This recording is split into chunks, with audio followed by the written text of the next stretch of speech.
Hello viewers, my name is Esawanko Nelly. Today on our Legacy Moments, we are bringing to you the subject biology on the topic classification of living things, also known as taxonomy. Join us. Good morning, class. Good morning, sir. Today we are looking at the topic classification of living things. Can you repeat after me? Classification of living things. Classification of living things. Now, it has been said that there are numerous things on the planet Earth. And because there are numerous things on the planet Earth, we need to see how we can fit all these things either to be a plant or to be an animal. That is why this topic is of great necessity. Now, we'll first of all start by defining everything on the board. The first one here is called taxonomy. Repeat after me, taxonomy. Taxonomy. Now, we can define taxonomy to be a system or a scale of hierarchy. A system or a scale of hierarchy. What is taxonomy? A system or a scale of hierarchy. One more time, what is taxonomy? A system or a scale of hierarchy. Now, in order to classify these things into a system or a scale of hierarchy, a Swiss scientist by the name Carl von Linné made it possible. His name was called Carl von Linné. What was his name? Carl von Linné. In the years 1707 to 1778. What year, class? 1707 to 1778. Now, remember I said he was a Swiss scientist. Now, his name was further Latinized to Carlius Linnaeus.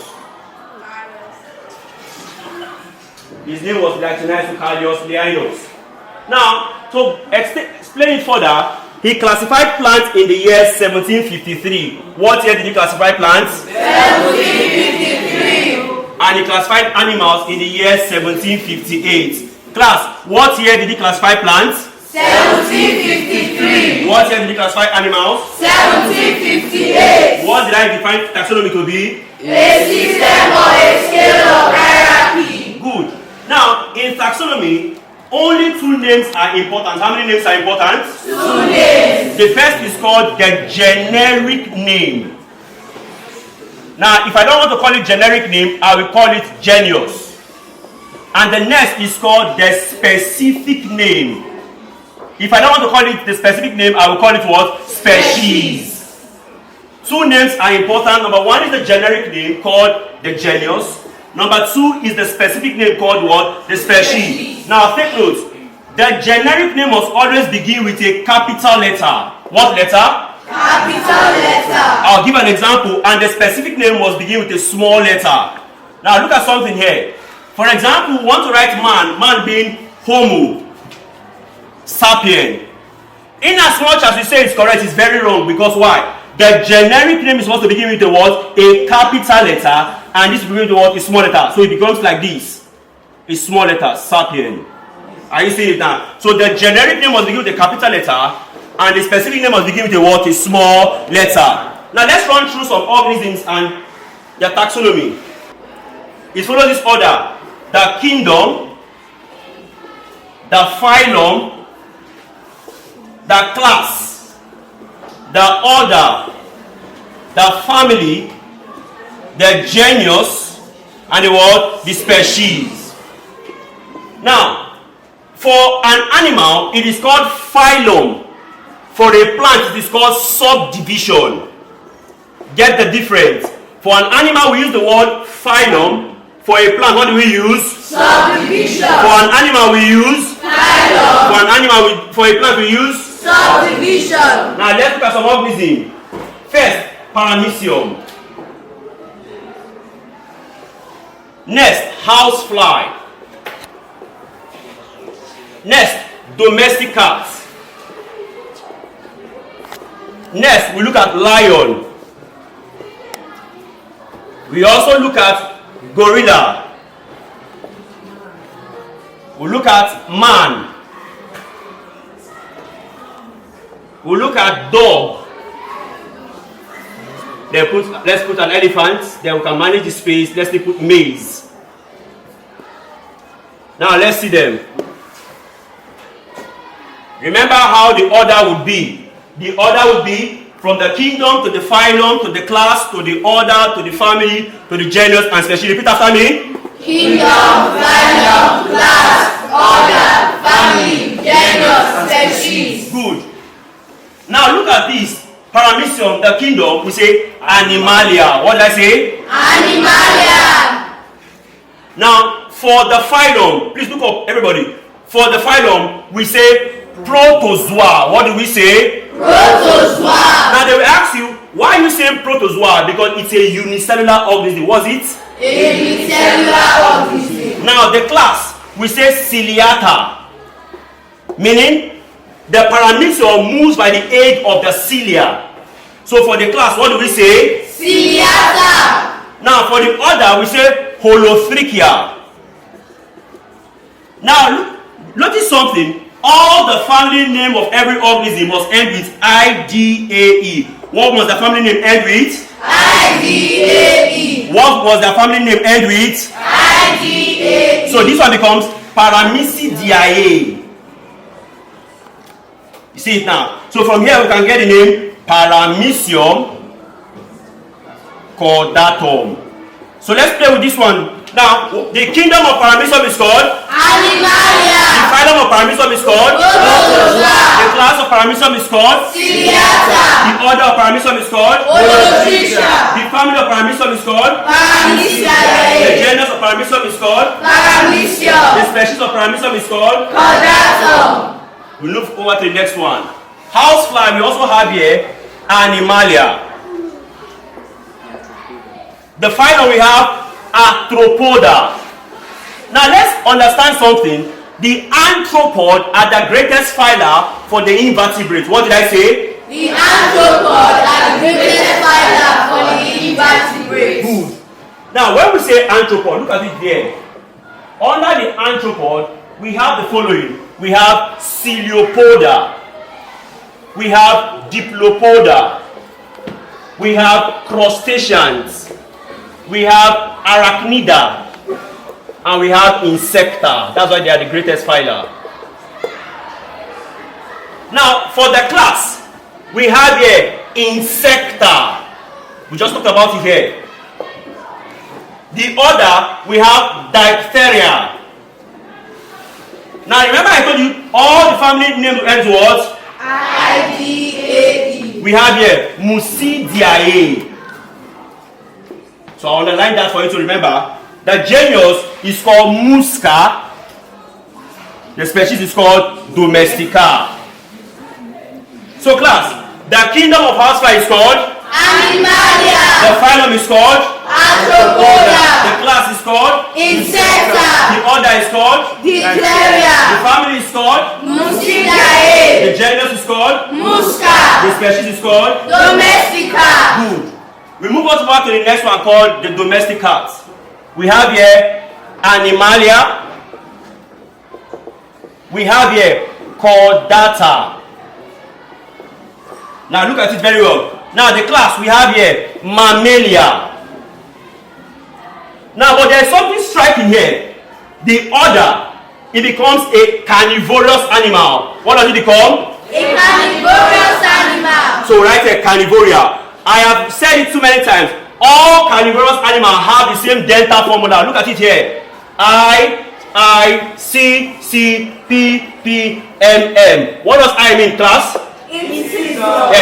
Canine. Premolar. Molar. Now look at when you tell you they have 3, 3, 3, 3, 1, 1, 1, 1, 4, 4, 4, 4, 2, 3, 2, 3. It gives you 21 times 2, it gives you 42 teeth. That's why the domestic cat is very powerful. Because of his teeth. So it becomes what? Carnivoria. Now let's look at the family name. Don't forget. This is called Felidae. What do you notice? IDAE. Now this one becomes Felis domestica. So let's go back again. The kingdom of domestic cat is called Animalia. The phylum is called Chordata. The class is called Mammalia. The order is called Carnivora. Family is called Felidae. Genus is called Felis. Species is called. Domestica. Now let's go to the next one. Lion. Kingdom Animalia. Phylum Chordata. Class Mammalia. Order Carnivoria. Now look at the family name. Remember I said to add what? IDAE. Now, this is an exception, felidia, meaning the domestic cat and the lion, they belong to the same family. Then from the name here, we have Pantheria leo. So class, kingdom of lion, Animalia. phylum of lion, Chordata. class of lion, Mammalia. order of lion, Carnivora. family of lion, Felidae. genus of lion, Chimera. species of lion. Leo. Good. We look at the next one, the gorilla. Now we have here Animalia. We have here the phylum becomes Chordata.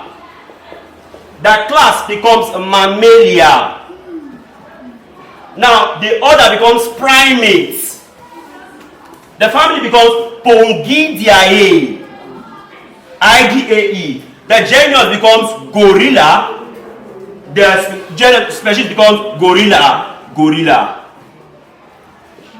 Kingdom of man, we have Animalia. Phylum of man, we have Chordata. Class of man, we have Mammalia. Order of man, primates, together with the gorilla. Because our DNA and that of gorilla is 98% alike. That's why I hear people say he has a gorilla brain. That's the thing. Now, the family becomes Hominidae. IDAE. There is no change. Why the species we have Homo and Sapien. Now we take that for dog. We have Animalia. The phylum we have Chordata. The class we have Mammalia. The order carnivorous animal together with the cat. So yeah, Carnivoria. Now the family, remember the family name, Felidae. The name we have Felix domestica. Also, it can also be called Canis familiaris. Canis familiaris. So either I say Felix domestica or I say Canis familiaris. So very quickly, kingdom of dog, Animalia. phylum of dog, Chordata. class of dog, Mammalia. order of dog, Carnivora. family of dog, Felidae. genus of dog, Felis. species of dog, Domestica. or you can say what? Canis Canis familiaris. Now let's take that of the elephant. We have here Animalia. We have here Chordata. We have here Mammalia. Now look at this place. We have here the same thing. We have primates. Now we have call this one Elephantidae. Elephantidae. Now the name becomes Losodonta africana. So we see this one. The kingdom becomes Plantae. The phylum becomes Tracheophyta. This becomes Angiospermatia. Now take note of this one. This becomes Gramineae.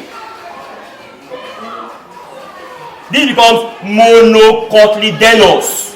One seedling.